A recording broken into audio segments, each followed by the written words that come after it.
السلام عليكم الاخوان، نتمنى تكونوا بخير وعلى خير واموركم مزيان. تحيه طيبه للجميع ومرحبا بكم مع اخوكم وصديقكم علي على قناتكم قناه فرنسا بالدارجه.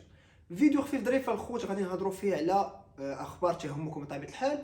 غادي نهضروا على جوج ديال المواضيع. الموضوع الاول هو الاجتماع اللي دار الرئيس الفرنسي ايمانويل ماكرون مع الاحزاب الفرنسيه في خصوص قانون الهجره، والموضوع الثاني هو التصريحات ديال وزير الداخليه الاخوان في نفس الموضوع اللي هو قانون الهجره، وبالاساس هضر على ليد ميديكال لايمو، وهضر على تسويه ديال العمال الاخوان. فلما تم يبقى معنا حتى لاخر الفيديو، وما تنساوش انكم تخليو واحد جيم بارطاج الاخوان باش الفيديو يوصل اكبر عدد ممكن من الناس.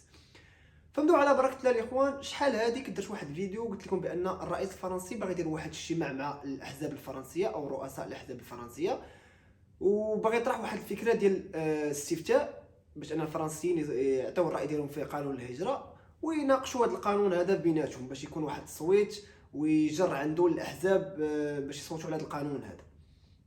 بالفعل الاخوان، ف نهايه الاسبوع اللي فات كان واحد الاجتماع ديال ماكرون، وجه الدعوه مجموعه ديال الاحزاب. الاغلبيه فات الاحزاب ما جاوش الاخوان الاجتماع ديال اللي طلب منهم او الدعوه اللي صيفط لهم، فالاغلبيه ما جاوش. وحتى هذوك اللي جاوا الاخوان فهما رفضوا الفكره ديال انهم يناقشوا هذا الموضوع هذا مع الرئيس الفرنسي، وقالوا لي بان الموضوع غادي يتناقش في المكان المناسب ديالو اللي هو قبة البرلمان، يعني ما نحتاجوش اننا نناقشوه بيناتنا هنايا. وبالنسبه للفكره ديال الاستفتاء الفرنسي الاخوان او الاستفتاء اللي باش يديروه الفرنسيين، فالاغلبيه الاحزاب فهم رافضين هذه الفكره هذه وما باغينهاش، الا حزب اليمين المتطرف الاخوان هما اللي يعني كيرحبوا بهذه الفكره هذه وباغين ان الفرنسيين يصوتوا على هذا القانون هذا او يعطيو الراي ديالهم في واحد الاستفتاء وطني بالنسبه لهذا القانون هذا. فالاجتماع الاخوان كان يعني خارج التطلعات ديال الرئيس الفرنسي، وكما قلت لكم جميع الاحزاب كيقولوا بان التصويت خاصو يكون في البرلمان، وغادي يكون الاخوان يبدا التصويت على هذا القانون هذا في البرلمان في 11 شهر 12 ان شاء الله. الموضوع الثاني الاخوان اللي هو مهم حتى هو بزاف، هو واحد المجموعه ديال التصريحات خرج بها وزير الداخليه الفرنسي الاخوان دارمانا. بالنسبه لهاد التصريحات هادو فكانوا كيدخلوا في يعني كيهضروا على قانون الهجره. بالنسبه لي فتقريبا جميع البنود اللي صوت عليها مجلس الشيوخ فهي بنود غادا تطبق، يعني حيت متفق عليها الحكومه مع مجلس الشيوخ. وهاد البنود هذه فهي بالنسبه لي تشديدات للناس اللي ما كيستحقوش يبقاو في فرنسا، اللي كيديروا الشغاب المنحرفين وما الى ذلك، وتسهيلات للناس الاخرين اللي كيستحقوا انهم يندمجوا في فرنسا. زائد بالنسبه للقضيه ديال الاندماج واخذ البطاقه ديال مثلا البطاقه ديال 10 سنوات اللي فيها مجموع يعني اعداد السنين كثيره، فقال لهم بان الشروط اللي داروا مثلا مستوى اللغه الاقل يكون هو الA2 وما الى ذلك. فقال لهم بان هذه الامور هذه فهي عاديه وخاص الانسان يتوفر عليهم باش انه يندمج في المجتمع الفرنسي الاخوان. بالنسبه لجوج النقاط اللي قلت لكم اللي هي بطاقه لايمو والتسويه ديال العمال، فبالنسبه للشق الاول اللي هي بطاقه لايمو، فبالنسبه لوزير الداخليه دارمانا فهو ما باغيش يحيدها، قال لهم ما غاديش نحيدوا هذه البطاقه هذه، وكي يعني كما نقولوا حنا خبر مفرح للناس اللي كيستافدوا منها.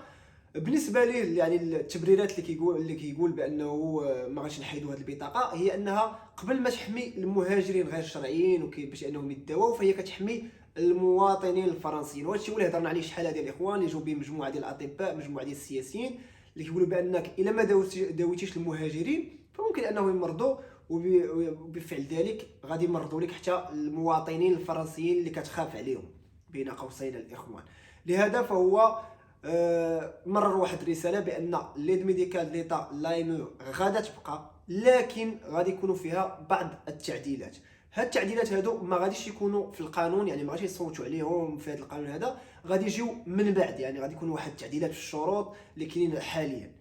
لكن فهو كيأكد بان البطاقه الايمو غادا تبقى. بصح ولا لا هادشي غادي نشوفوا الاخوان نهار التصويت. كما قلت لكم انا شخصيا ما كنتيقش في التصريحات ديالهم، حيت كل مره كيخرجوا بتصريح. غدا غادي يخرج غادي يقول لك انا غادي نحيدها باش انه يجر عنده الاحزاب ديال اليمين، وبعد غدا يقول لك ما غاديش نحيدها باش يبقاو مع احزاب اليسار، وهكذا الاخوان. بالنسبه للقضيه ديال التسويه الاخوان، ديال المهاجرين، فهو كما نقولوا مع وضد. فهو مع ان تكون واحد التسويه ديال المهاجرين، وقال لهم بان مجلس الشيوخ فراه ما حذفش يعني البند ديال التسويه كامل، وانما اقترحوا عليهم تعديلات في مرسوم فاس. بالنسبه لي هو فباغي ان البند ديال التسويه يبقى بالشروط ديالو، لكن عوض ما اننا نسويو الوضعيه ديال جميع الناس كتوفر فيهم الشروط، فغادي يسويو الوضعيه ديال كل واحد والوضعيه ديالو بوحدو، كل مهاجر الوضعيه ديالو بوحدو.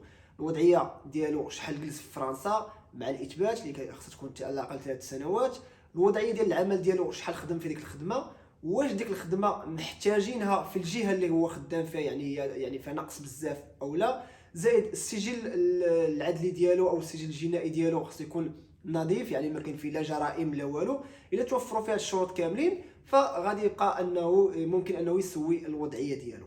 مع العلم ان هذا الموضوع هذا غادي تكون فيه مجموعه ديال الامور، عاوتاني مجموعه ديال القرارات اللي غادي نشوفوهم في البرلمان الفرنسي، واش غادي يصوتوا عليه كما بغاه مجلس الشيوخ ولا غادي يكونوا فيه تعديلات. هادشي اللي غادي نشوفوه. فبالنسبه لوزير الداخليه كخلاصه، باغي بطاقه الايم تبقى، زائد ان التسويه ديال المهاجرين فلا محاله خصها تكون، ولو انها يحاولوا يغيروا من صيغه البند الاخوان، عوض ما انه يدير تسويه جماعيه فغادي يدير تسويه كا باركا، يعني كل واحد والوضعيه ديالو بوحدو.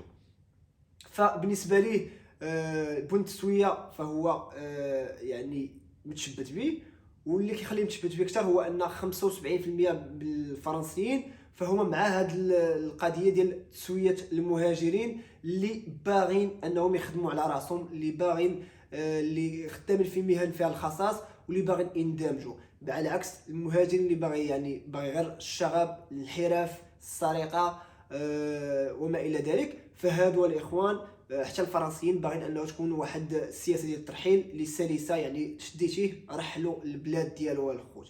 فهذا ما كاين في هذا الفيديو الاخوان ديالنا.